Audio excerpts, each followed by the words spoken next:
Sumber energi dan penggunaannya. Kegiatan manusia membutuhkan energi, baik energi yang langsung bisa digunakan atau energi yang harus diproses terlebih dahulu. Pada video kali ini, kita akan membahas tentang keterbatasan energi dan dampaknya bagi kehidupan. Tahukah kamu apa itu sumber energi? Berdasarkan kelestariannya, sumber energi terbagi menjadi dua. Yang pertama yaitu sumber energi terbarukan, yaitu sumber energi yang dapat diperoleh secara terus-menerus, dihasilkan dari sumber daya energi yang secara alami tidak akan habis, bahkan berkelanjutan jika dikelola dengan baik. Yang kedua yaitu sumber energi tak terbarukan, yaitu sumber energi yang diperoleh dari sumber daya alam yang waktu pembentukannya sampai jutaan tahun. Yang kedua, penggunaan sumber energi dan dampaknya bagi lingkungan. Yang pertama yaitu sektor industri. Digunakan untuk proses produksi seperti menggerakkan peralatan, memindahkan barang, memanaskan, dan mengeringkan badan, serta mengatur suhu ruang penyimpanan. Contohnya, energi yang digunakan yaitu batu bara, produk minyak, gas, biomasa, dan listrik. Yang kedua, sektor transportasi. Energi yang digunakan seperti BBM, gas, dan biofuel. Yang ketiga yaitu sektor rumah tangga. Biasanya diperlukan untuk energi penerangan, mendinginkan ruang, memasak, dan menghidupkan peralatan listrik.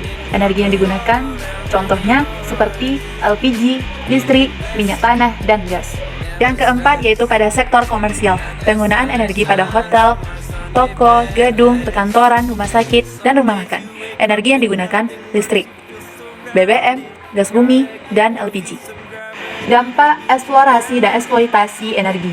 Yang pertama, penggunaan bahan bakar fosil yang menghasilkan emisi CO2 yang tinggi, debu dan asap yang mengakibatkan pencemaran udara dan mengganggu kesehatan makhluk hidup.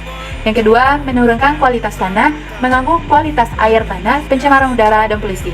Yang ketiga, energi termal yang dihasilkan dari pengolahan sumber energi menjadi energi listrik dapat merusak lingkungan jika dalam jumlah besar, karena meningkatkan suhu air di lingkungan yang mengakibatkan jumlah oksigen terlarut berkurang, meningkatkan kecepatan reaksi kimia, meningkatkan kadar racun, dan menimbulkan kematian.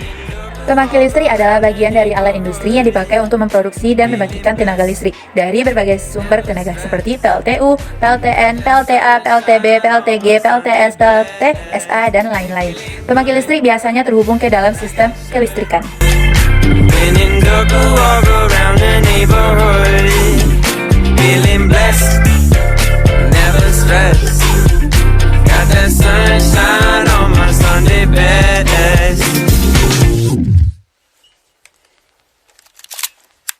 Biofuel atau bahan bakar hayati adalah setiap bahan bakar baik padatan, cairan, ataupun gas yang dihasilkan dari bahan-bahan organik seperti bioetanol, biodiesel, dan biogas. Yang kedua yaitu biomasa, yaitu suatu sumber energi yang diperoleh secara langsung dari makhluk hidup seperti kayu bakar, limbah pertanian, alkohol, dan sampah yang berfungsi sebagai penyedia karbon untuk energi dan dapat digunakan pada berbagai sektor energi, baik panas, listrik, atau bahan bakar kendaraan.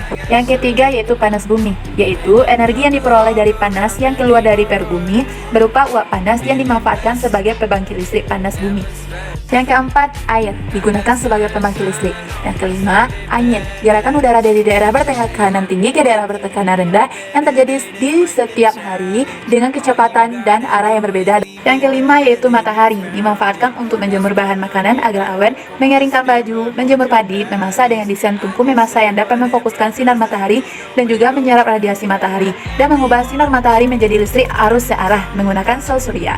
Selanjutnya yaitu energi kelautan, terbagi menjadi 4. Yang pertama yaitu energi gelombang laut. Semakin tinggi gelombang laut, semakin besar daya yang dapat dihasilkan.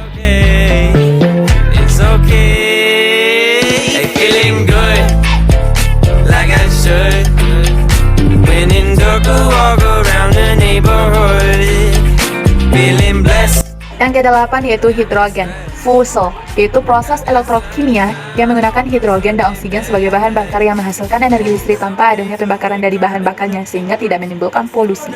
Yang ke-9 yaitu nuklir. Yang ke-10 yaitu sol gas, yaitu gas yang diperoleh dari serpihan batuan sol atau tempat terbentuknya gas bumi. Yang ke-11 yaitu metana, batu bara. Gas metana CH4 yang dihasilkan dari proses alami yang terjadi selama proses pembatubaran.